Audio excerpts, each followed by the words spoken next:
जैसे कि मैंने ना कुछ अपने व्यूअर्स को एक इंट्रोडक्शन में थोड़ा सा कमिटमेंट किया कि मैं आज आपके लिए एक ऐसी मशीन लेकर आई हूं जो कि सोलर से चलने वाली है, क्योंकि कई जगह पर ऐसा है बिजली की बहुत समस्या रहती है, या फिर लोग ना बिजनेस करने से पहले ना घबराते हैं कि अगर मैंने एक बड़ा प्लांट लगाया, मशीन का प्लांट लगाया, तो वहां पे बिजली का बिल बहुत ज्यादा आएगा। क्योंकि बड़ा सुनकर नाम तो ये होता है कि हाँ बिजली का बिल बहुत ज्यादा आएगा, तो उनके लिए क्या रहने वाला है? એનું ટેન્શન જ નહીં લેવાનું, લાઇટ ટેન્શન બિલ નહીં ભરવાનું જ નહીં. ठीक है, कौन એનું भरेगा? લાઇટ બિલ સુરત દાદા ભરી દે. सूरज दादा भरेंगे, હા, ठीक है। અમારો પ્લાન રહ્યો ને એ આખો સોલાર થી હાલે ને એવો પ્લાન અમે બનાવી છે અચ્છા। કે આજે કેવું છે અમારે ગુજરાતની અંદરમાં કોઈ પણ જગ્યાએ 5-10 કિલોમીટર એની કોમર્શિયલ લાઈન મળવામાં દૂર રહેતી હોય તો ત્યાંથી 3 ફેઝ પાવર લઈ આવવાનો, એના પૈસા ભરવાના, જીબી માં પૈસા ભરી અને ત્યાર પછી કનેક્શન લઈ અને પાવરમાં કમ્પ્લીટ કરવાનું અને પછી મશીન હલાવવાનું અને રોજ લાઇટ બિલ ભરવાનું.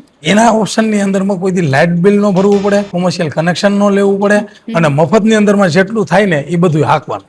अच्छा, એટલે મફતમાં હાલે. મફતની અંદરમાં આટા બને, મસાલા બને, બેસન બને, દાળ બને, રાઈસ બને, બધું છે ને સુરત દાદા એનું લાઇટ બિલ ભરી દે. मल्टीपर्पज रहने वाली। મલ્ટીપર્પઝ કોઈ પણ બિઝનેસ કરે ને એટલે એ હાલે.